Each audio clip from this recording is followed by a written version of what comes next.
Before we start, hit subscribe and help me reach 1,000 subscribers. Your support keeps these stories alive. Tell me in the comments where you're watching from, maybe Dallas, Denver, or San Francisco. I'm glad to hear how far these videos travel. Dawn bled slowly over the jagged spine of the mountains, staining the snow peaks in muted fire. Mist coiled low between the dark pines, the air holding that biting, metallic edge of a spring not yet willing to let go of winter. From the shadows, a man emerged, broad-shouldered, coat worn smooth at the seams, boots scuffed and stiff from years of stone and frost. His name was Elias Boone, though in the town of Dry Creek, people spoke it the way one might name an animal sighted at the edge of a clearing, half in awe, half in wariness. 9 years had passed since Elias had looked a woman in the eye. The mountains had made a pact with him, stripping him of things he no longer trusted himself to keep: laughter, ease, the warmth of another voice beside his. In return, they gave him the quiet he thought he wanted, the clean line between himself and the rest of the world.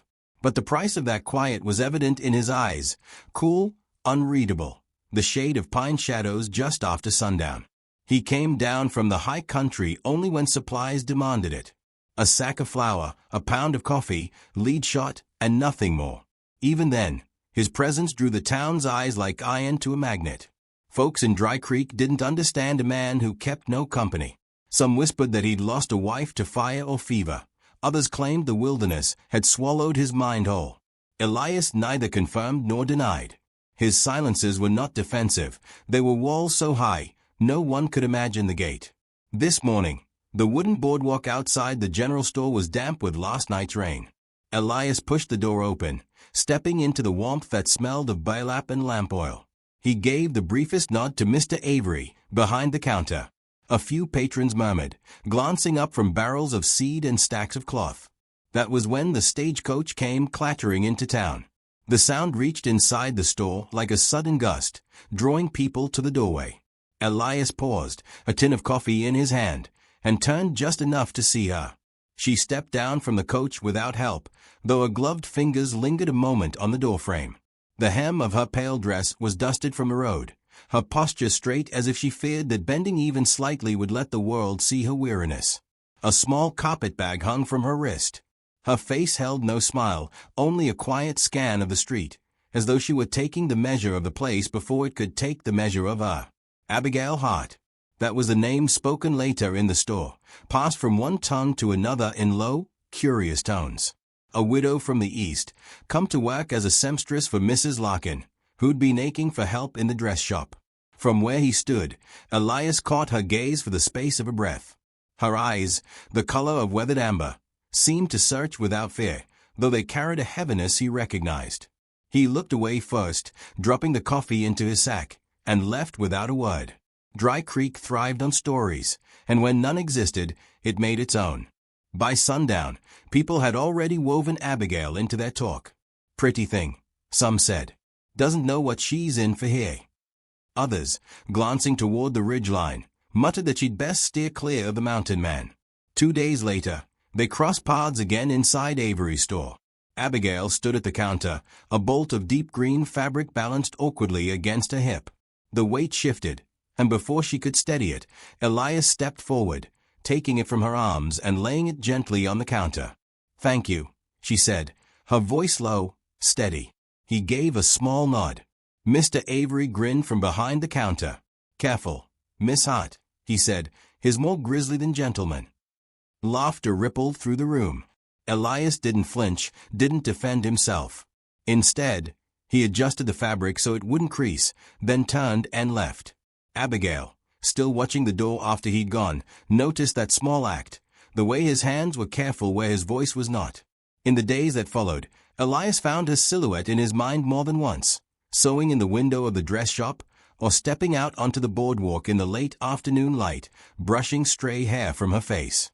He told himself it was nothing, just a new face in a place where faces rarely changed. Yet, something unsettled in him took root, as if the mountains had shifted underfoot. It was near-dusk when they met for the third time. Elias was tying his horse outside the smithy when a shadow crossed the street. Abigail, walking quickly with her carpetbag, paused as two young men lounging against a hitching post muttered something that made her jaw tighten.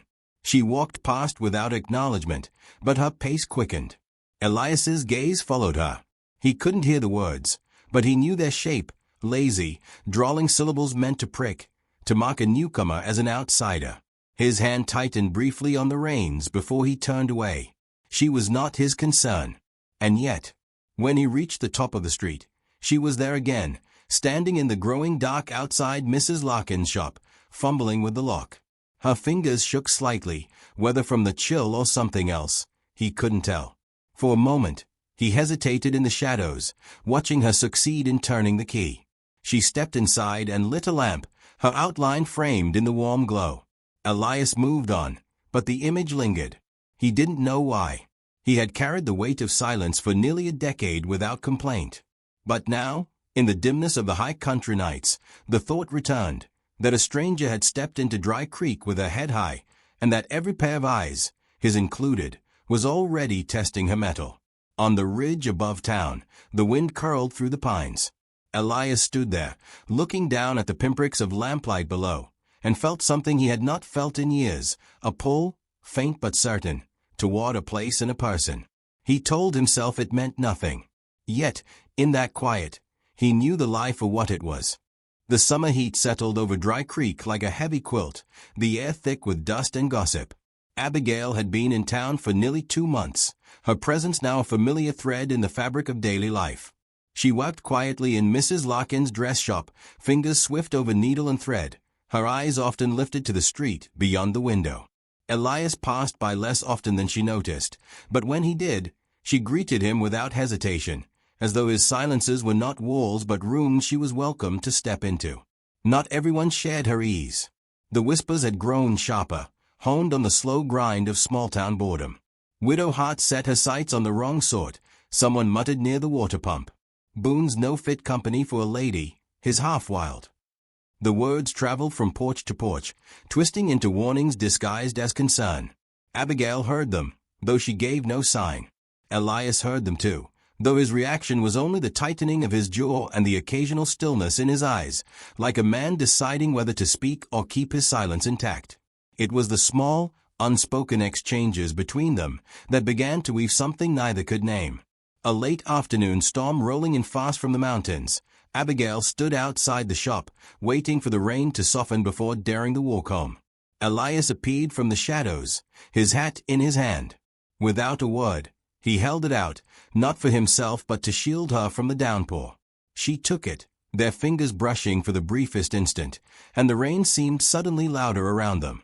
Another time, she left a loaf of bread wrapped in brown paper on the counter at Avery's, timed to the day she knew Elias would come in. He accepted it without acknowledgement, but the next time their eyes met, there was a glint in his that hadn't been there before. The tension between them built not in declarations, but in the quiet recognition that both carried burdens they did not speak of. Elias's life in the mountains had carved him into a man of slow trust, wary of the world's reach. Abigail's past was etched in the way she kept her back straight even when insult coiled near her, a posture born from too many years of enduring what could not be changed. It was just past closing one evening when the first sharp edge of trouble cut into their fragile rhythm. Abigail, walking home with her carpetbag, took the long way past the livery. The street was nearly empty, the last light bleeding from the sky. 2 ranch hands leaned against a post, their shadows stretching long in the dust. One stepped forward, a lazy grin curling over whisker-stained breath.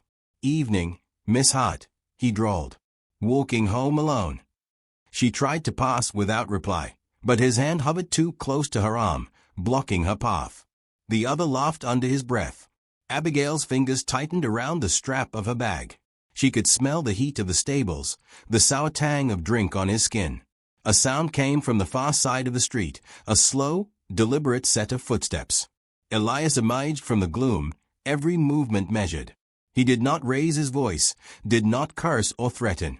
He simply stepped between Abigail and the ranch hand, his height and stillness casting a shadow that seemed to grow with each second of silence.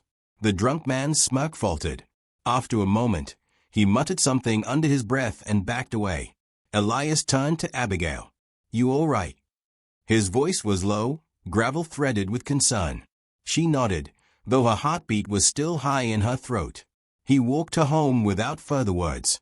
The sound of their boots on packed dirt were the only conversation, punctuated by the hiss of wind through the grass. At her door, he removed his hat, as if the act were a quiet promise. He turned to leave, but her voice stopped him. Elias. He faced her. Thank you for seeing me. Something in his expression shifted then, a crack in the stone that let through a glimmer of warmth. He gave a short nod and walked away, the night swallowing him as neatly as it always did. The harvest celebration came weeks later, bringing the town together in a blaze of lantern light and music that spilled into the street. Abigail stood among the crowd in a dress of soft cream she had sewn herself, her hair loose enough to catch the glow of the lamps. She spoke with neighbors, smiled at children darting between the tables, but her eyes searched the edges of the gathering. Elias was there, standing apart as always, his gaze moving over the crowd until it settled on her. The fiddle music softened, the air seeming to thin between them.